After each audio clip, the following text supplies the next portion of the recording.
You want to see my magic, Gothel? You want to see what my mother taught me? You want to learn my magic? Behold!" Minaya raised her hands skyward, illuminating the dark forest with silver lightning blasts that sparked from her fingertips and crashed into the tree branches, catching them ablaze. Primrose screamed, pulling her sisters closer to her. "Mother, no!" "I call upon old gods and the new. Bring life into these woods and give us our due," Minaya bellowed as she sent more lightning into the sky, causing a thunderous storm to erupt overhead. "Mother, stop! What are you doing? We know you're powerful. I'm sorry I said those things about you. I'm sorry," Gothel pleaded with her mother, but Minaya just laughed as she created a tempest of swirling golden light and mingled with the storm and showered down around them. "I call upon the gods and the new. Bring life into these woods and give us our due."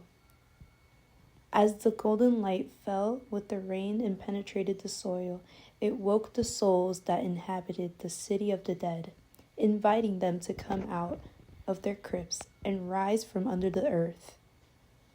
Most of them were skeletal creatures, exhausted and angry about being awoken from their slumber, while others were still in possession of their rotting muscles and putrid skin.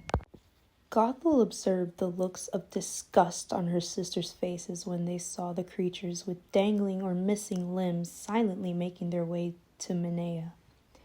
She felt powerful seeing these creatures, realizing that one day they would belong to her and be subject to her whims. "I'm sorry to disturb you, my dears," said Minaya to her creatures, "but I need you.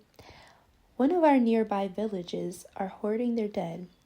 Go forth and bring them all to me."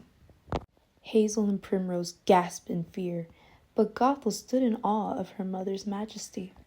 She had never seen her mother command her creatures, and it sent chills throughout her body. She couldn't fathom any of the nearby villages having the audacity to hoard their dead. For centuries, the dead had been sent to the witches. Sure, there had been a few times when a local villager had caused an insurrection and tried to defy the witches, but it had always been met with such violence that Gothel was sure it would never be attempted in her lifetime. Gothel could see one tall, grotesque creature considering her mother's words with intense concentration. "Leave no one alive but their children